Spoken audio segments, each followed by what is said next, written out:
ಓದ್ತಾ ಇದ್ದ ಪಾಪ. ಇವಾಗ ಬೇಜಾರಾಗುತ್ತೆ ನನಗೆ ಅವನ ಬಗ್ಗೆ ಹೇಳಲಿಕ್ಕೆ. ಅವ್ನು ಓದ್ತಾ ಇದ್ದ CA ಓದಿ ಲಾಸ್ಟಿಗೆ ಅವನು ಎಂಟ್ರೆನ್ಸ್ ಪರೀಕ್ಷೆ ಬರೀತಾ ಇದ್ದ. ಆ ಪರೀಕ್ಷೆ ಬರೀದಲ್ಲಿ ಫೇಲ್ ಆಗ್ಬಿಟ್ಟ ಅವನು ವಿದ್ಯಾರ್ಥಿ ಫೇಲ್ ಆಗಿಬಿಟ್ಲೆ ಅವ್ರ ಮನೆಗೆ ಅವ್ರ ತಂದೆ ತಾಯಿಗಳು ಹೇಳ್ಯಾರ, ಅವ್ನ ಧೈರ್ಯ ತುಂಬ್ಯಾರ. ಬಟ್ ಆ ಹುಡುಗನ ಮನಸ್ಸು ಹೆಂಗಾಗ್ಬಿಟ್ಟೈತೆ ಅಂತಂದ್ರ, ಇದು ಒಬ್ಬಂಟಿತನ ಅನ್ನೋದು ಕೆಟ್ಟ ಶತ್ರು ರೀ. ಅದು ಒಬ್ಬಂಟಿತನ, ಅದ್ರಂತ ದೊಡ್ಡ ರೋಗನೇ ಇಲ್ಲ ಬೇರೆ. ಒಬ್ಬಂಟಿತನ ಆಗ್ಬಿಟ್ವಿ ಅಂತಂದ್ರೆ ಆ ಒಬ್ಬಂಟಿತನ ನಮ್ಮನ್ನ ಎಲ್ಲಿವರೆಗೂ ಕರ್ಕೊಂಡು ಹೋಗುತ್ತ ಅಂತಂದ್ರೆ ಸಾವಿನ ಅಂಚಿನವರೆಗೂ ಕರ್ಕೊಂಡು ಹೋಗುತ್ತ. ಆ ಮನುಷ್ಯನಿಗೆ ಎಷ್ಟೇ ತಿಳಿ ಹೇಳಿದ್ರು ಕೂಡ ಅವನಿಗೆ ಆ ಒಬ್ಬಂಟಿತನ ಅವನಿಗೆ ಬಿಟ್ಟಿಲ್ಲ. ಅವರು ಇಬ್ರು ತಂದೆ ತಾಯಿಗಳು ಎಲ್ಲೇ ಬೇರೆ ಊರಿಗೆ ಹೋದಾಗ ಆ ಹುಡುಗ ಮನೆಯಲ್ಲೇನೆ ಅವಘಡಕ್ಕೆ ಈಡಾಗ್ತಾನೆ. ಅವನು ವಿಷಾದ ಏನಂತಂದ್ರೆ ಅವನು ಅಲ್ಲಿ ಮರಣವಂತಾನ. ನನಗೆ ವಿಷಯ ಕೇಳಿ ಬಹಳ ವಿಚಿತ್ರ ಅನಿಸ್ಬಿಡ್ತು. ನಾವು ಈ ಜೀವನ ಅಂದ್ರೆ ಏನ್ ಹೇಳ್ರಿ?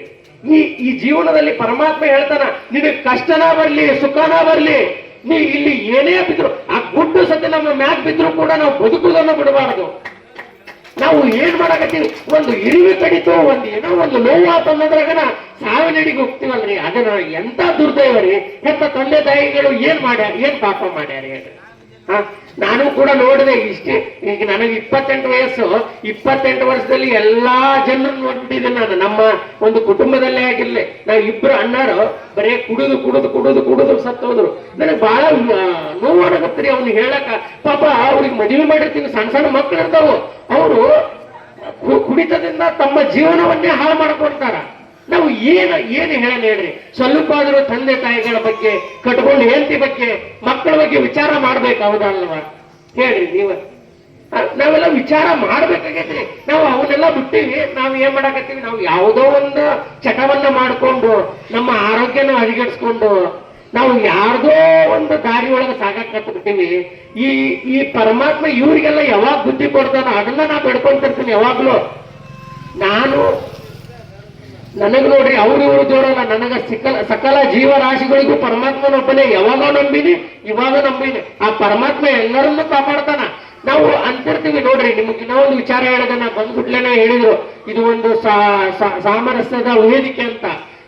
ನಾವು ವಿಚಾರ ನೋಡ್ರಿ, ನಿಮ್ಗ ಸತ್ಯ ಹೇಳ್ತೀನಿ, ನಿಮ್ಗೆ ತಪ್ಪಿದ್ರೆ ಕ್ಷಮಿಸ್ರಿ. ನಾ ಏನು ದೊಡ್ಡ ವ್ಯಕ್ತಿ ಅಲ್ಲ. ನಾವು ಹೆಣ್ಣಾಗ್ಲಿ ಗಂಡಾಗ್ಲಿ ಯಾರಾಗ್ಲಿ ತಾಯಿಯ ಗರ್ಭದಿಂದ ಬಂದಾಗ ಒಂದು ಹೆಣ್ಣು ಬರ್ತದ, ಒಂದು ಗಂಡು ಬರ್ತದ. ಅಲ್ಲಿ ಯಾವುದೇ ಧರ್ಮ ಇಲ್ಲ. ನಿಮಗ್ ಯಾವುದೋ ಒಂದು ಧರ್ಮ ಕಂಡ ಇಲ್ಲ. ನಾವು ಬರೋದು ಇಬ್ರ, ಒಂದು ಗಂಡು ಒಂದು ಹೆಣ್ಣು. ನಾವು ಇಲ್ಲಿ ಬಂದ ಮ್ಯಾಗ ನಾವು ವಿಭೂತಿ ಹಚ್ಚಿದ್ರ ಕುಂಕುಮ ಇಟ್ರೆ ಹಿಂದೂ ಅಂತಾರ, ನಾವು ಟೋಪಿ ಹಾಕೊಂಡ್ರ ಮುಸಲ್ಮಾನ್ ಅಂತಾರ, ನಾ ಇಲ್ಲಿ ಸಿಲುಬಿಗೆ ಎರ್ಸಿದ್ದ ಹಾಕೊಂಡ್ರ ನನಗೆ ಕ್ರಿಶ್ಚಿಯನ್ ಅಂತಾರ. ಅದ್ರ ಬಿಟ್ರೆ ನನಗೆ ಏನನ್ನಲ್ಲಿ ಪರಮಾತ್ಮ ಇದು ಆತ್ಮ ಯಾವಾಗ ಹೋಗುತ್ತೋ ಗೊತ್ತಿಲ್ಲ. ಇದು ಆತ್ಮ ಸುಮ್ಮನೆ ಬಡ್ದಾಡ್ತಿರ್ತೀವಿ, ಸೌಂದರ್ಯ ಅದು ಇದು ಅಂತ ಯಾವುದೂ ಇಲ್ಲ ರೀ, ಏನಿಲ್ಲ. ಒಳ್ಳೆ ವಿಚಾರಗಳಿರ್ಬೇಕು. ಪರಮಾತ್ಮ ನಮ್ಮನ್ನು ಮೆಚ್ಚಬೇಕು, ಹಂಗ ನಾವು ಬದುಕಬೇಕಾಗೈತಿ.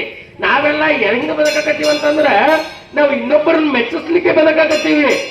ಇವಾಗ ಒಂದು ಹುಡುಗರು ಅದಾರ ನೋಡ್ರಿ, ಹೆಂಗಂತಂದ್ರ ಸರಿಯಾಗಿ ಕಾಲೇಜ್ಗೆ ಹೋಗಲ್ಲ ಈಗಿನ ಹುಡುಗರು. ಹೇಳ್ತೀನಿ, ಅವ್ರ ವಿಚಾರಗಳನ್ನು ನೋಡ್ರಿ ನೀವು. ಬರೇ ಯಾರ ಮೆಚ್ಚಿಸ್ಲಿಕ್ಕೆ ಹಂಗ ಕಟಿಂಗ್ ಮಾಡ್ಸೋದು, ಹಿಂಗ ಕಟಿಂಗ್ ಹೆಂಗ ಮಾಡಿಸಿದ್ರಿ ಏನ್ರಿ? ನಮಗ ಬೆಲೆ ಬರ್ಬೇಕಲ್ಲ. ವಿದ್ಯಾರ್ಥಿ ಒಬ್ಬ ಗುರುವಿನ ಗುಲಾಮನಾಗುವ ತನಕ ಅವನಿಗ ಮುಕುತಿನ ದೊರೆಯಲ್ರಿ. ನಾವೇನ್ ಮಾಡಕತ್ತೀವಿ, ಶಿಕ್ಷಕರಿಗೂ ಗೌರವ ಕೊಡ್ತಾ ಇಲ್ಲ, ಆ ವಿದ್ಯೆ ಒಲಿಬೇಕಂತಿದ್ವಿ. ಅದು ಹೆಂಗ್ ಒಲಿತೈತೆ ಹೇಳ್ರಿ? ನಾವು ಗುರುವಿಗೆ ಗುಲಾಮನಾಗ್ಬೇಕು ನಾವು. ಅವಾಗ ಆ ಗುರು ನಮಗ ಆಶೀರ್ವಾದ ಮಾಡ್ತಾನ, ಅವಾಗ ವಿದ್ಯೆ ನಮಗ್ ಒಲಿತೈತಿ. ನಾವು ಅವನ್ನೆಲ್ಲ ಬಿಟ್ಟಿವಿ. ಅದೇ ಹಂಗ ನೋಡೋಣ.